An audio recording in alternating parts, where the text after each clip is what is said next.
Bienvenidos al primer episodio de Naro Puertas Abiertas. Mi nombre es Amirani Rivera y en este podcast estaremos abordando varios temas muy relevantes. El día de hoy hablaremos sobre la Ley Federal de la Prevención e Identificación de Operaciones con Recursos de Procedencia Ilícita, mejor conocida como la Ley Antilavado. Abordaremos algunos de los retos y realidades que se viven en México. Para abordar este tema, nos acompaña el maestro Miguel Barba Medina, abogado con maestría en Derecho Fiscal por la Universidad del Valle de México, certificado por la Unidad de Inteligencia Financiera en Prevención del Lavado de Dinero. Cuenta además con un diplomado en Amparo y doctorado en Derecho en curso por el Instituto Internacional del Derecho del Estado. Con más de 15 años de experiencia en litigio, asesoría jurídica y cumplimiento normativo. Es socio en RBG Abogados y PLD Auxiliar. Ha sido docente en diversas universidades como Naro, UAG, VM e ITESO, donde imparte materias relacionadas con derecho fiscal y compliance. Además, ha participado como conferencista en foros nacionales e internacionales y es autor de publicaciones técnicas sobre actividades vulnerables y reformas a la ley antilavado. Es un gusto tenerlo con nosotros, maestro. Bienvenido. Al contrario, el gusto es mío. Siempre es un placer y sobre todo colaborar aquí con ustedes, con Naro. ¿Podría contarnos brevemente cómo empezó su interés en el tema fiscal? Bueno, el tema fiscal siempre me gustó bastante desde que estuve en la licenciatura y eso fue lo que eventualmente me llevó a una maestría en Derecho Fiscal, que pues prácticamente no lo he usado porque esta materia no es fiscal, es administrativa, pero bueno, nos dio un gran área de expertise donde estuvimos practicando, estuvimos un poco ahí, sin embargo, como parte ahí de la trayectoria, pues me tocó también participar como funcionario público en algunas dependencias, sobre todo en puestos como secretario. Y fue una materia que me gusta y me sigue gustando y que me llevó a conocer precisamente esta materia de prevención del lavado de dinero, donde incluso comenzamos a incursionar o hacer los pininos en 2012 que se publica la ley. Y bueno, comenzamos a explorar un poquito, a dar algunas pláticas, conferencias, esperando, había mucha expectativa. Había un poco de conocimiento, sobre todo parte de mi socio, que se iba a asemejar un poco a lo que aplica el sector financiero y por ahí comenzamos precisamente también con este tema de prevención del lavado de dinero. Súper bien. Como maestro en la Universidad Naro, ¿qué reacciones ha visto en los estudiantes? Bueno, esta materia la realidad es que es compleja. Naro me ha tocado con mucho gusto participar y me ha tocado una base de alumnos bastante interesante que son alumnos sobre todo por el perfil, que se preocupan por aprender, que se preocupan por estudiar y que lo mismo te lleva a que te exijan como docente, y creo que eso es la parte más padre de cuando uno es docente, que también tengas esta exigencia por parte del alumno, que no te permita estar tranquilo, ¿no? Que tengas que investigar más, que tengas que saber más. La realidad es que las reacciones han sido buenas en general, sobre todo porque en esta ley pues hay muy pocos que nos dedicamos de manera exclusiva a ello, ¿no? Entonces, las dudas que surgen, todos los temas que se pueden platicar, todo lo que pasa, cómo actúa la autoridad, cómo se consideran las cosas, pues son situaciones que podemos abordar de manera bastante interesante, sobre todo en el tema técnico, ¿no? Que es a lo que nos juntamos en las universidades a estudiar precisamente. Claro. ¿Por qué considera usted que es crucial que los asesores fiscales estén especializados en la ley antilavado? De hecho, aquí me gustaría hacer una precisión porque más que fiscal, esto es una materia administrativa. Realmente, los fiscalistas tienen muy buenas bases en materia administrativa, pero bueno, no solo en esta materia, sino en todas las materias. La realidad es que ya es tan amplio el sistema jurídico, no solo el mexicano, seguramente el de todos los países, y no solo el sistema jurídico, ¿no? Seguramente lo podremos ver en todas las materias. Y creo que la base de la perfección o de alcanzar la perfección es la especialización, y nosotros como asesores es lo que tenemos que buscar. Sobre todo en una materia que cobra tantísima relevancia por las consecuencias que puede llegar a tener. Tenemos empresas que han multado por muchos millones de pesos, donde incluso algunas que no tienen fines de lucro, que se dedican a ayudar a personas y los están multando por no seguir con la ley o por una mala asesoría tomada, o lamentablemente muchos de los juicios que ahorita llevamos de defensa de multas por el SAT, pues son derivados de asesorías inadecuadas. Entonces, la especialización creo que es clave, y más que de ustedes más que nadie lo sabe, por eso tienen también su área de capacitación continua, de maestrías, etcétera, porque estamos en el mundo de la especialización. Claro. Y así como los doctores se especializan en brazo derecho, nosotros estamos especializados en actividades vulnerables. Mi socio sí ve un poco más del sistema financiero también. Yo la verdad es que únicamente veo actividades vulnerables. Entonces, creo que es muy importante, sobre todo por las consecuencias, ¿no? Nosotros no podemos situar a nuestro cliente en un escenario de riesgo. Nosotros le tenemos que decir de manera muy clara cuáles son los riesgos a los que está expuesto, cuáles riesgos puede aceptar, cuáles no puede aceptar, pero lo que sí no puedes aceptar es hacer malas cosas y que te implique una multa o que termine siendo un vehículo para que a través de tu empresa estén lavando dinero sin que tú te des cuenta, ¿no? La idea también es proteger el sistema financiero. Y nuestra asesoría es muy clara en eso, no hay que especializarse, porque de lo contrario no vamos a poder conocer a ciencia cierta las consecuencias que podría haber de nuestra asesoría, ¿no? Muy cierto. ¿Qué habilidades o conocimientos específicos debería tener un asesor para evitar errores? El primerísimo, ser estudioso. Estudiar es la primer base de todo, siempre se los he dicho a los alumnos. Es un error creer que van a salir de la escuela y van a empezar a aprender. Si están haciendo eso, van 5 años tarde. Tuvieron como 3 años, depende de cuánto sea su carrera. Las bases se aprenden ahí, hay que estudiar. Si no eres adepto al estudio, la verdad, tú no vas a ser muy útil en esta materia. Y en segundo, hay que tener un poquito de perspicacia y pericia, sobre todo el tema del análisis.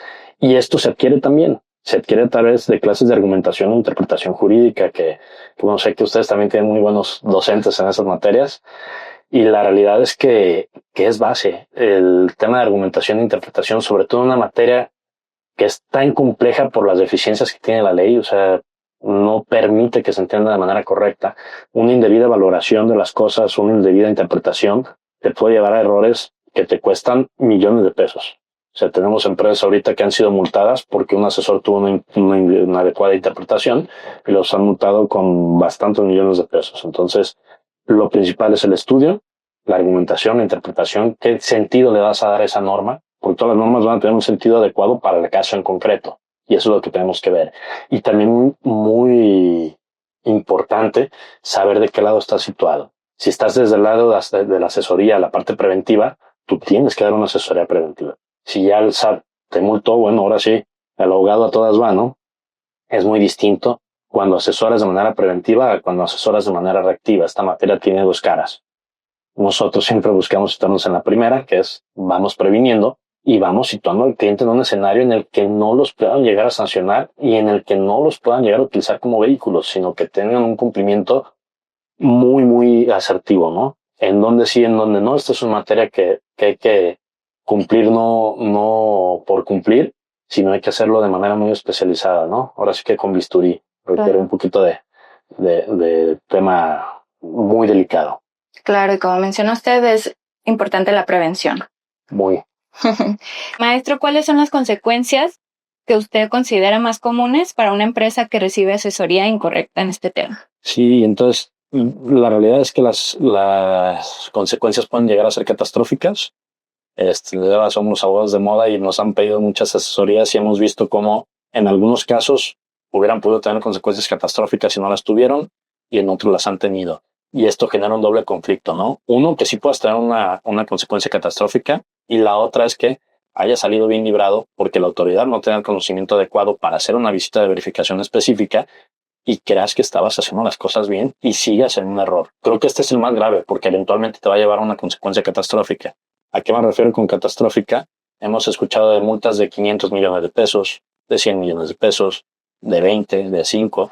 Obviamente depende del tamaño de empresa y el número de operaciones, pero son multas que son impagables. O sea, realmente puede ser muy, muy complejo el poder salir bien librado de estas multas y sobre todo con tanto desconocimiento que hay en general, tanto de los asesores como de quien resuelve, ¿no? Nos ha tocado muy malas experiencias también. Digo, por suerte hemos logrado ganar todos nuestros asuntos hasta ahorita, pero a muchos regañadientes y con muchos corajes, ¿no? Porque no estudiaron lo que tenían que haber estudiado. Claro, claro. ¿Y hay algún caso que recuerde donde una mala asesoría haya tenido un impacto muy serio? Sí, pues ahorita tenemos aproximadamente unas 5 visitas de verificación en defensa, donde un tema de muy básico que hubiera podido tener, a lo mejor si había un incumplimiento, pero a lo mejor hubieran salido con una multa de 200, 300 mil pesos. Ya han salido multas de 20 millones, de 11 millones, 8 millones, todo por una mala asesoría. O sea, realmente porque les dijeron que tenían que presentar el aviso con cierta facilidad que no existe, o En su caso, les dijeron que tenían que estar dados de alta en una actividad, abandonar esa actividad, y generaron un vacío que la autoridad la pudo o logró sancionarlos por esta mala asesoría, ¿no?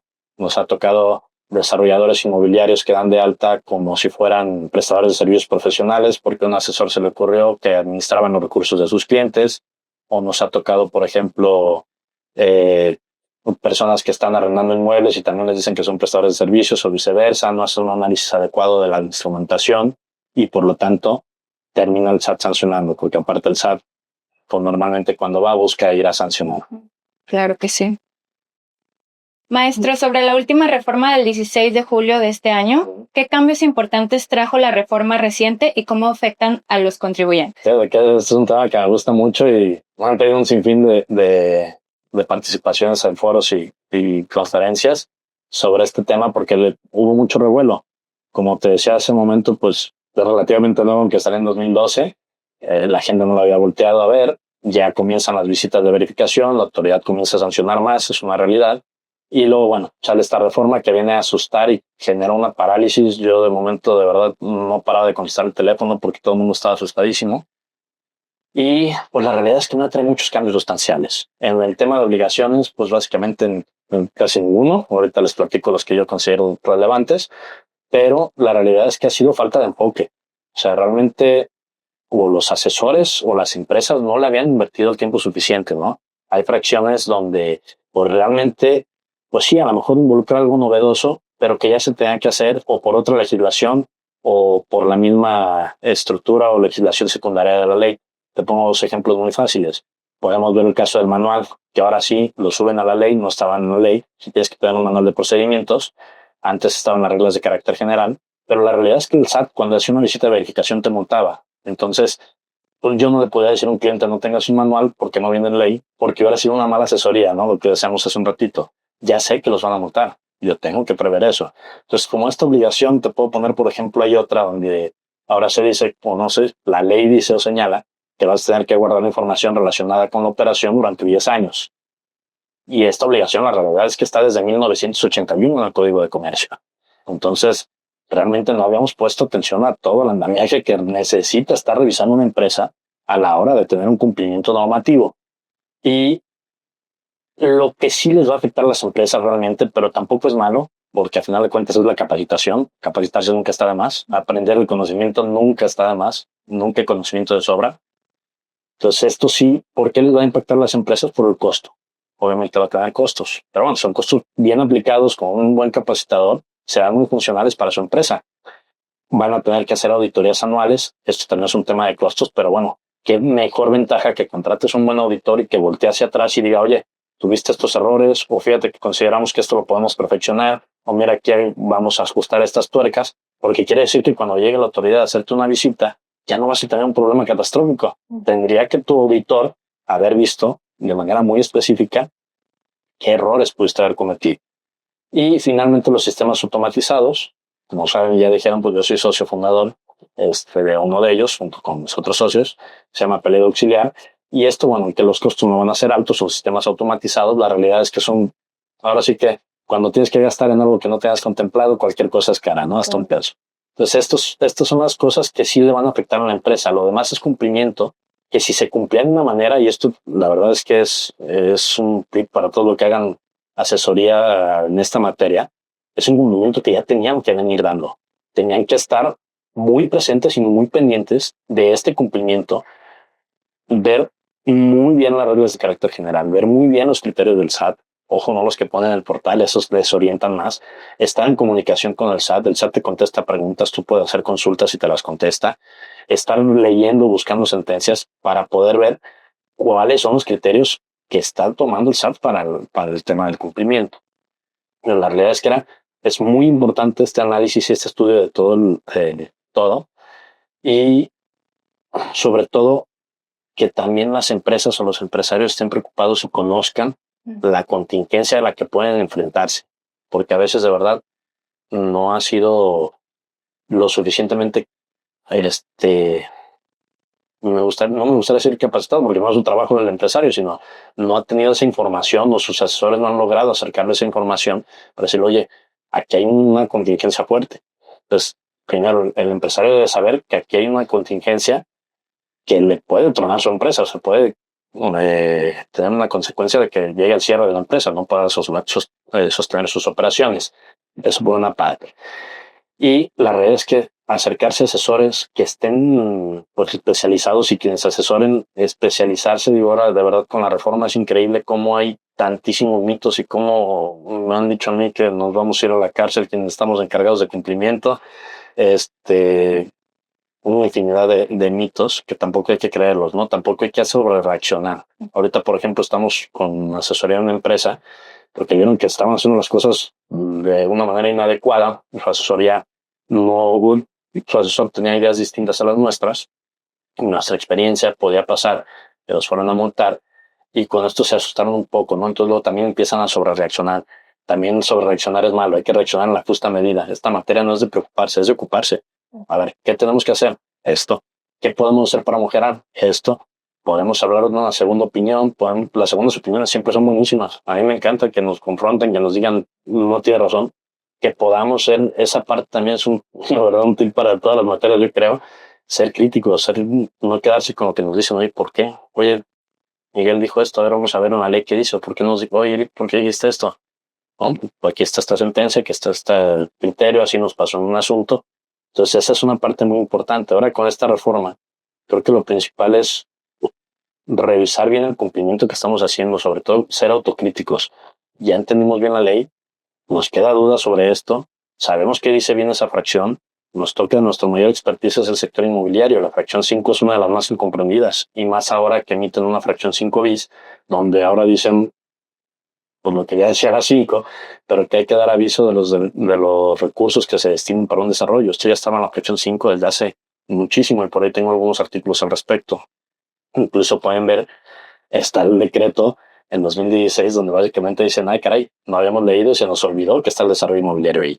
Y a partir de enero de 2017 entra en vigor esta obligación y no me crean a mí, lo pueden ver en la página si ustedes se meten al portal de SPPLD. Ahí hay algunos criterios que les pueden servir. No se dejen guiar tampoco por lo que dice la autoridad siempre. Del lado derecho hay una pestañita que dice actividades vulnerables y la primera dice desarrollo inmobiliario. Entonces, pues realmente hay muchos cambios. Ciertos rubros o ciertos giros, por ejemplo, el joyero sí van a tener una afectación porque a final de cuentas ellos tenían una condición para dar los avisos que era que se involucrara efectivo en las operaciones. Ahora ya no. Entonces las cargas van a ser mucho mayores. Y yo les recomiendo que si no contratan una asesoría externa, sí tengan un abogado que se esté especializando en la materia, que sea interno, pero que únicamente vea esto, de verdad. La materia es tan amplia, pareciera que no te permite mucho más tema de código. Yo a lo mejor estoy más limitado que los que nos están viendo en temas cognitivos, pero la verdad es demasiado que aprender, hay demasiado que ver, porque es desde la asesoría preventiva, cómo atiendes una visita de verificación, esto es muy importante. Y al final de cuentas termina siendo casuístico, incluso el cumplimiento de la ley termina siendo casuístico y a veces un pequeño cambio, su interpretación te tiene que dar para actuar en consecuencia de ese cambio, aunque pareciera muy similar y sobre todo por cómo actúa la autoridad. Entonces, creo que aquí sí, el que tengan abogados especializados que pidan segundas opiniones es lo mejor que pueden hacer y los abogados, si se van a dedicar a esto, que se dediquen exclusivamente a esto, ¿no? Así como los fiscalistas ven fiscal y los civilistas ven civil y así sucesivamente, e incluso hay quienes están más especializados, ¿no? Yo veo civil, pero en específico el área familiar, y yo veo divorcios. Bueno, eso es lo que tenemos que lograr en todas las materias. Y la verdad, la competencia nos va a hacer mejorar a todos también. Entonces, creo que entre más abogados haya que empiecen a involucrarse en estos temas, nos hará mejorar a todos. Maestro, ¿qué tipo de lagunas considera usted que existen actualmente en la ley antilavado? Ay, muchísimas. La verdad que la ley es muy deficiente desde su redacción hasta la configuración. Creo que se ha perdido un poquito de vista cuál es el objetivo de la ley y eso ha provocado que no esté hecha de la mejor manera que podría ser, ¿no? Aquí tenemos una realidad también, y es que falta que salgan las reglas de carácter general y el reglamento, que esto quisiéramos pensar que nos va a ayudar a esclarecer un poquito lo que dice la ley. pero lagunas hay muchísimas. Y el problema es que estas nos ha tocado en las ocasiones donde las puedes aprovechar y otras en las que juegan en tu contra. Y es muy conflictivo. Una de ellas es que provoca desconocimiento. Y el provocar desconocimiento a veces es bueno lamentablemente a veces termina siendo bueno para el empresario porque quien te está haciendo la visita tiene ese desconocimiento y entonces no llega al punto que debió de haber llegado. En ocasiones te puede jugar muy en contra, ¿no? Es una herramienta, nos ha tocado ver en las visitas de verificación, que es una herramienta que te puede jugar en contra o a favor totalmente, ¿no? Puede ser que por el desconocimiento tengas una multa de 20,000 pesos o una de 20 millones. O sea, a ese nivel. Entonces, estas lagunas provocan ese desconocimiento. Ya quitaron algunos errores que tenía la ley, pero la realidad es que sigue habiendo muchas deficiencias. Ahorita hay foros y van foros donde van a debatir muchísimo sobre interpretación, sobre qué es la actividad vulnerable. Creo que más que laguna, incluso uno de los mayores errores es que se ha visto como una materia fiscal y no es fiscal. Y luego nos ponen por ahí criterios que nos hablan de preponderancia. Eso no existe. Bueno, existe en materia fiscal, pero en esta materia no. En esta materia tiene una regulación supletoria, que es la materia civil y la materia mercantil. Entonces, realmente tenemos que entender que lo que estamos regulando son actos de comercio y algunos actos civiles. Pero el problema de esta redacción ha ocasionado lagunas donde no entendamos qué es lo que quiere hacer. Incluso les puedo hablar, por ejemplo, de las fracciones que debería ser de las más sencillas y termina siendo más compleja por todos los criterios que ha tenido el SAT y que ha adoptado y que nosotros le hemos solicitado y que hemos visto en las sentencias es la fracción 15, la de arrendamientos. A ver si no me equivoqué en la fracción, según yo no. Esta fracción lo que nos dice es que lo que quiere ver la actividad vulnerable es la prestación o la constitución de derechos, de uso y goce sobre bienes inmuebles. ¿Qué pasó? Por desconocimiento, por falta de práctica, el SAT volteó y dijo arrendamiento. Pero no es la única forma en la que puedes constituir derecho de uso y goce, que verdaderamente se pretendía por el legislador abarcar. Entonces aquí va a haber una laguna donde, por ejemplo, pues nada más a los que arrendan tal cual bajo figura de arrendamiento son los que podría estar revisando el SAT. Pero hay figuras análogas que resultan muy interesantes y cuestiones que pueden ser complicadas para pues, lavado de dinero, ¿no? El tema, por ejemplo, es ir hotelero, donde hay hoteles cobran cantidades exorbitantes por una noche, Sí. Los Airbnb, no es un arrendamiento, no es un arrendamiento, no hay algo que lo defina, el cómo vamos a calcular el costo, porque a veces el costo no es por meses, a veces son fracciones. Pues hay el reglamento, es el artículo 30 o 31 del reglamento que te señala más o menos, pero no tiene un criterio en específico y tú le preguntas al SAT y te genera más dudas. O sea, en este caso, nos ha contestado algunas preguntas, toma en consideración el IVA.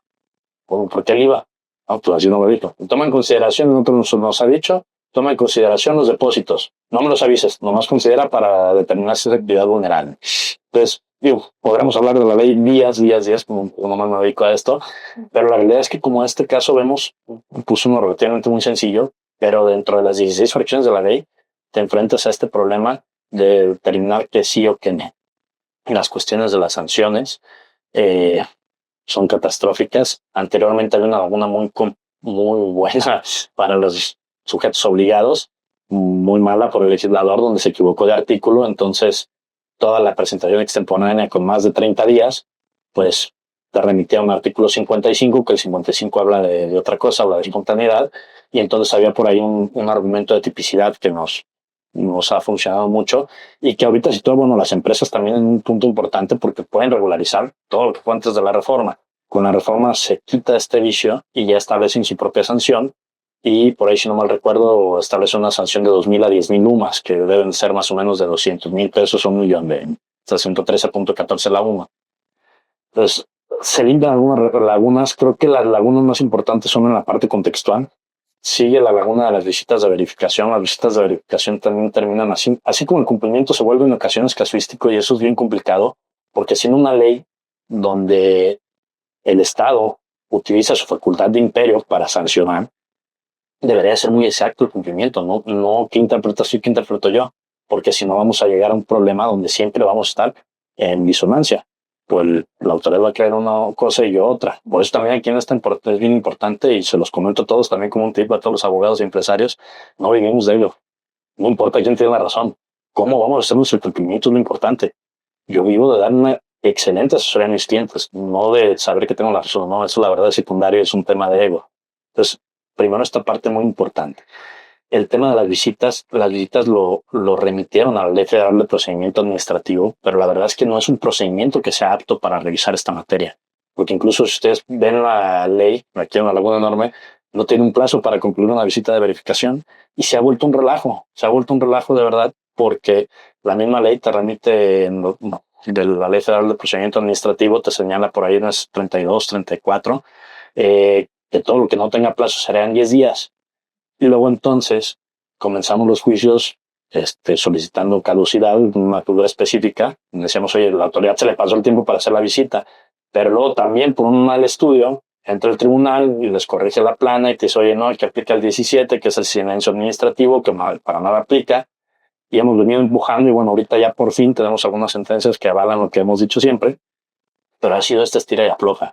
Y lo más complicado de verdad es el tema conceptual o el tema del cumplimiento, que sí es un acto vulnerable y que no. O sea, no podemos dejar al arbitrio de alguien, de un asesor, porque nos podemos equivocar, todos nos equivocamos. ¿Qué hacemos nosotros para no equivocarnos? Pues le preguntamos al SAT, que es el que nos va a revisar, ¿no? Entonces, pero la verdad es que no le podemos dejar esto al arbitrio. Tiene que ser muy claro cuáles son los supuestos de actividades vulnerables y qué es lo que se va a dar aviso. Entonces, tengan mucho en consideración esto. O sea, de verdad, sobre todo para el cumplimiento, ¿no? No importa si tienes o no la razón. Que es como cuando tu mamá te decía, no sales. ¿Por qué? Porque no, yo soy tu mamá. Pues igualito es esto, tendrás o no tener la razón. Pero la verdad es que resulta en un segundo plano. A mí de nada me sirve decirle al cliente después de un juicio donde se gastó un montón de dinero en mí, cuya parte sería poco ético, y que además ya invirtió en una fianza, puede ser, por ejemplo, una póliza de fianza, o en alguna forma de caucionar, ya tuvo que poner un inmueble ahí con alguna garantía, y después de que gastó todo ese dinero y me pagó a mí, decirle, mira, sí tengo la razón. No, la idea no es llegar allá. No, al cliente no le sirve nada de eso. Al cliente le sirve decirle, mira, nos revisamos, salimos bien. Eso es muy importante. Hay que ser muy, muy conscientes de eso también en esta materia. Claro. ¿Y considera que los funcionarios del SAT están suficientemente capacitados? No, la verdad, y no es su culpa. No es su culpa, nos ha tocado la mayoría de gente muy joven. No es malo tampoco, la gente joven es capaz, muy capaz, pero no los capacitan. Y aquí también hay un doble problema. No hay capacitadores. Y nos ha tocado ver muchos capacitadores que venden mucho miedo. A mí no me gusta vender el miedo. Ya tenemos muchísimas preocupaciones al día entre hijos, familia, esposa, esposo, papás, abuelos, etcétera. El día a día se me ponchó la llanta como para todavía irlos a asustar. Y esto provoca sobrereaccionar, provoca cuestiones que no deberían de ser. Entonces, no hay muchos capacitadores. Las capacitaciones a veces no son adecuadas o no tienen los criterios adecuados y a los chavos, a los funcionarios no les pagan la capacitación. Se tienen que volver autodidactas y no han hecho, o al menos no en todo el país, especializados o auditores o visitadores especializados en esta materia. Normalmente los termina haciendo auditoría fiscal, que están capacitados para temas fiscales. Y en este tema, cuando los capacitan, y se vuelve conflictivo. Y esto lo remonta también al mismo ejemplo que te decía hace rato del desconocimiento. Esa falta de capacitación puede ocasionar una multa que iba a ser de 100 millones, se vuelva de 30,000 pesos, o al revés, que una multa que fuera solo de 30,000 pesos se vuelva de 100 millones, 80 millones, 20 millones, porque el capacitador te va a decir, pues mira, para mí es así. Y les puedo platicar de asuntos donde incluso nos decían, oye, es que tú emitiste 8,000 facturas, 8,000 tantas facturas. Sí, pues son anticipos, etcétera. Entonces yo tenía que dar nada más 180 avisos. Aprox, aquí están. No, tú tienes estos anticipos. Y para mí eso eran avisos. No, espérame. Imagínate cómo yo volteé con un cliente y le digo, oye, fíjate que tienes que garantizar una multa de 8,000 millones de pesos casi. Porque del año que revisaron, la multa estaba en 700 y tantos mil pesos por cada aviso omitido. Tuvimos que solicitar, ahí por suerte, el personal del SAT fue abierto y nos permitió hacer una mesa de trabajo, preguntarles, ponerles, les llevamos las guías de llenado. Se vio que no había capacitación, no las conocían las guías de llenado. Vieron con Central de Actividades Vulnerables que está en México y dijeron, no, sí, espérame. Los avisos se dan hasta la liquidación. Esa es nuestra fecha. Y esto, por ejemplo, ocasiona también otro conflicto de las lagunas, una retoma de las lagunas que aquí se ve muy claro, ¿no? La ley te dice que presentarás avisos cuando se celebra el acto de operación. No hay un artículo que diga cuándo se celebra el acto de operación. Y cada caso es distinto. Y en la fracción 5, este es uno de los errores más graves que he visto ahorita de los pasos de tip. Y si lo hicieron regularícense lo antes posible porque en cuanto terminen de ver esto, porque sí es conflictivo. Dicen, a ver, civilmente, y eso se lo sabe todo abogado, todo contador, todo mundo, casi casi, desde que entró la carrera. Una compraventa es perfecto cuando estamos de acuerdo entre el precio y la cosa. Eso es una fecha de operación. Pero ¿qué creen? Pues para eventos de pelea de no. Y el único lugar donde dice cuál es la fecha de operación en esos casos son las guías de llenado, que aparte no están disponibles para todo el mundo, están disponibles para el que es sujeto obligado y ya se dio de alta en el portal, es el único que puede bajar esos guías de llenado. Y entonces esto se vuelve un problema, porque luego empiezan a haber criterios, el mismo SAT pasó esto, nos decía, oye, es que a ver, cuando celebras el contrato das aviso. No, porque incluso a lo mejor yo celebré un contrato y no había recibido ni un solo peso. E incluso es un problema porque no te permite presentar el aviso, no te permite generar el XML ni te permite presentarlo en el portal. Entonces, este criterio que te dice presenta el contrato, que mucha gente lo ha hecho así, lo pone con casos hipotéticos, pues es una clara desatención a lo que se debería hacer. Porque al final de cuentas el SAT seguramente va a tomar como una omisión de presentación de aviso, porque aparte no perdamos de vista de qué se trata. Recursos de procedencia ilícita, que le interesa a la autoridad cómo le pagaron la casa, en este caso. Y esto entró muchos conflictos, ¿no? Pueden ver en desarrollo inmobiliario, esta de verdad también es una actividad bien compleja porque el SAT nos ha dicho N cantidad de criterios contradictorios, entonces se vuelve muy casuístico el cumplimiento y vamos viendo qué vamos a presentar, porque aquí, ¿qué es lo que quiere la autoridad básicamente en los rasgos? Es, a ver, ese edificio que está ahí, que se levantó, pues ¿de dónde salió la lana para construirlo? Muy sencillo. Pero bueno, nos han dicho, da el aviso contra la aplicación, no da contra la recepción, y luego hay pues aportaciones con recursos propios, aportaciones de socios, que esto ya comienza a volverse conflictivo, aportaciones por medio de créditos, ya sean créditos financieros, no financieros o emisiones de deuda, créditos bursátiles, por ejemplo, o aportaciones de terceros, ¿no? Que nos hablamos de preventas, por ejemplo, o de proveedores o de otros, que empieza a volver conflictivo y que además, si tú, por ejemplo, das aviso de una preventa y no sabes cómo funciona el aviso, esto nos dimos cuenta nosotros porque tenemos que dar absolutamente toda la materia, sobre todo por pelea auxiliar, que es el sistema que hace esto de manera automática. Si tú pones, por ejemplo, que Miguel te compró un departamento en preventa y pones 3 pagos por acumulación de operaciones, que también este es uno de los vicios más grandes, pues la realidad es que nomás vas a presentar un aviso. ¿Por qué? Porque la configuración del Excel al XML pasa y no somos programadores. Nunca lo vamos a saber y para si lo hicieron así, también regularizan esto porque de cada aportación es un aviso. Entonces hay que ver esta situación con mucho cuidado. Maestro, le agradecemos mucho su tiempo. No sé si guste compartirnos algún último tip, alguna conclusión que haya llegado. Sí, pues estudiar. La verdad es que va a ser lo único que les va a lograr situar en una posición más adecuada. Les decía esto, como ya lo vieron, la materia es muy compleja. Ahorita hablamos unos minutos. En los cursos, capacitaciones que damos y que seguramente estaremos más seguido aquí con ustedes con estos temas en Naro, podrán ver N cantidad de ejemplos donde es muy complicado el cumplimiento. No debería de ser. De verdad, esta materia debe ser un cumplimiento sencillo, que no tuvieras que tener una alta especialización para cumplir, porque la idea es que cumpla cualquier persona. Los sujetos obligados son variadísimos. O sea, puede existir desde una persona que a mí, por ejemplo, son los más castigados, los agentes inmobiliarios, que a lo mejor vende 3 o 4 casas al año, porque a lo mejor ni siquiera lo hace de manera profesional, a lo mejor lo hace en sus tiempos libres, tiene su trabajo y vende 3, 4 casas al año. Bueno, ya es sujeto obligado.